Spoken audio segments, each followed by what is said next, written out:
Chapter 4. Too much imagination. When the science class started, Mr. Adams walked in. Come on, boys and girls. Today we are going to the science laboratory, he announced. In our lab there are some white mice and some hamsters in cages. As Mr. Adams passed by their cages, they started to squeal loudly. They were very agitated. Mr. Adams laughed. What's wrong? He said, speaking to the animals. I won't eat you. Then he gave us some worms. You must cut them into little pieces. The pieces can live and move independently, he said. I looked at my worm. It was pale and slim. I didn't want to cut it up. Jennifer, are you afraid of cutting up your worm? I looked up. Mr. Adams was at my desk. He smiled down at me.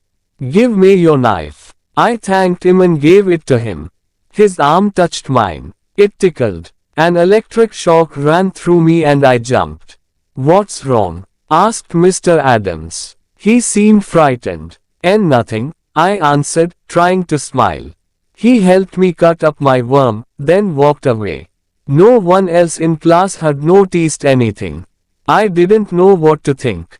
Were all my teachers weird, or was I just too imaginative? I wrote a note to Paul and told him what had happened.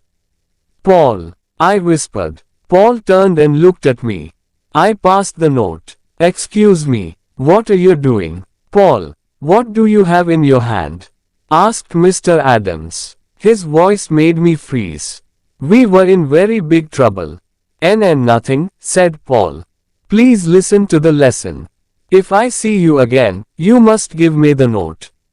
I'm sorry, answered Paul. Phew, I was so happy that I wanted to laugh. Obviously, I didn't. When the bell rang, Mr. Adams called me to his desk. Oh, no, I thought. He smiled. I'm sorry I scared you. 2 years ago I had an accident. My left arm is artificial. It's an electric prosthesis and sometimes it can give electric shocks. He seemed a little embarrassed. I was surprised and sorry. He was so sweet. I thanked him and went to lunch. Paul, forget what I wrote, I said, as I sat down at our usual lunch table. I told Paul and Dana about Mr. Adams' electric prosthesis. Then Dana mentioned Mr. Stone. Paul and I looked at each other, but we didn't say anything. Besides, after school, Dana had a dance club meeting in the gym, so Paul and I were free. We finished our chocolate milk and went out to recess. At the door we met Mr. Stone. His head was down, he seemed deep in thought.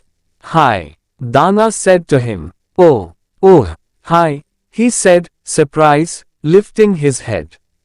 His eyes were green again. Wow, that Mr. Stone is really a mystery, Dana explained. I still didn't want to tell Dana the whole story, so I changed the subject. Fortunately, the bell interrupted us. Before entering class at 1 o'clock, I took Paul aside. I quickly told him about what I had seen in the park. Wow, I wonder what we'll see this afternoon, remarked Paul.